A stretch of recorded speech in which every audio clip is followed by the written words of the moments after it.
You are who you say that you are and who you think that you are. Let me explain. Every single book on self-improvement or YouTube video will give you 100 tips on how to improve your life, how to feel better about yourself. But what they don't do is focus on what self-improvement really comes down to. And it is about changing your self-image. How you see yourself, who you think that you are, translates into your energy, your behavior, your opportunities, the way you feel about yourself, the decisions that you take, how you perceive life. It all comes down to your self-image. And your self-image is the mirror of your behavior and how you define yourself. Now, I'm going to talk to you about a very famous phenomenon that explains this idea in much more sense. It is called the Baader-Meinhof phenomenon. I hope I say it right. So this phenomenon is why when you have a conversation with someone and they talk to you about a red car, and in the following hour you walk in the streets and you will see red cars everywhere. And you think that it's because you've manifested them into reality, but it's actually not the case. Another example is you can go your entire life not caring about babies and children and whatever. But as soon as you know that you will become a parent, then funny enough, you see pregnant women everywhere in the streets. You see all the couples and parents pushing their children in the little cart thing. I don't know how it's called. In French, we say poussette. When you go to the grocery store, you will see all the dedicated areas for children food, for children clothes, and you'll see it everywhere. And because now it makes sense to you. And if you see all of that, it's because this phenomenon is based on two key concepts. First, selective attention. Your brain has to filter through thousands and thousands of information every day, and you cannot notice everything because that would be way too much. So your brain only pays attention to what is very important to you. If something doesn't make sense, you won't even pay attention to it.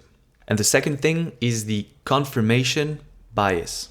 What that means is that whatever you believe to be true, or whatever is on top of your mind, your brain will kind of want to confirm your suspicions or your thoughts, or will want to give substance and truth to your beliefs and your ideas and your goals. Basically, you will say something about either yourself or any kind of topic, and your brain will always try to prove to yourself that you are right.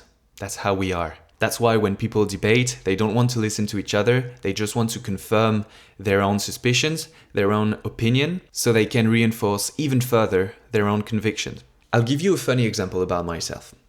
Throughout my entire studies, ever since I was a child, I always called myself bad at maths. Like with numbers, I always said to myself that I'm bad with numbers, this is not my strength, and I'm much better with language and communication. And surely enough, I always had really bad grades, especially in maths, but also in physics, in science, those kinds of subjects. I always had a big interest for English. It's always been a strength of mine. And when in middle school we started the Spanish classes, I didn't really like the language and I had no interest for the language at that time. On top of this, I hated my teacher. And because I was already good at English, I just didn't like the idea that I was bad in Spanish. So I just rejected Spanish completely.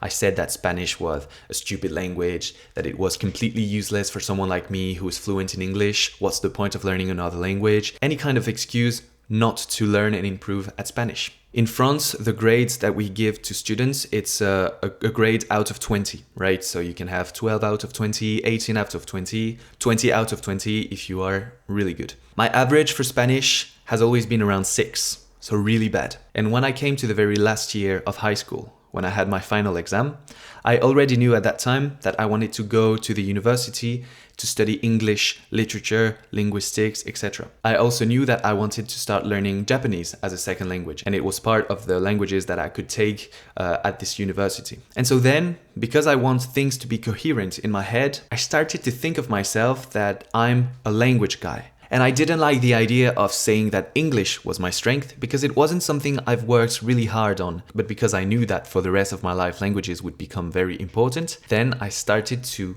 see myself as someone that was really good at learning languages. But there was a problem because I sucked at Spanish.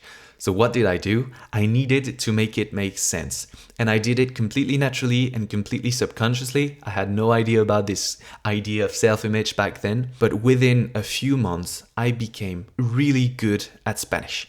I would read Spanish, I would listen to Spanish songs, I would watch Spanish shows and YouTube. Not because I needed to force myself, not because I had the pressure of having to do good at my exams, but just because not being good at Spanish didn't match the new self-image I put upon myself of being good at languages in general. And the funny thing is that I took so much enjoyment in practicing my Spanish, and within 1 year for my final exam, I went from having 6 out of 20 to 18 out of 20 for my final exam, completely effortlessly. And this is why self-improvement really comes down to changing your self-image.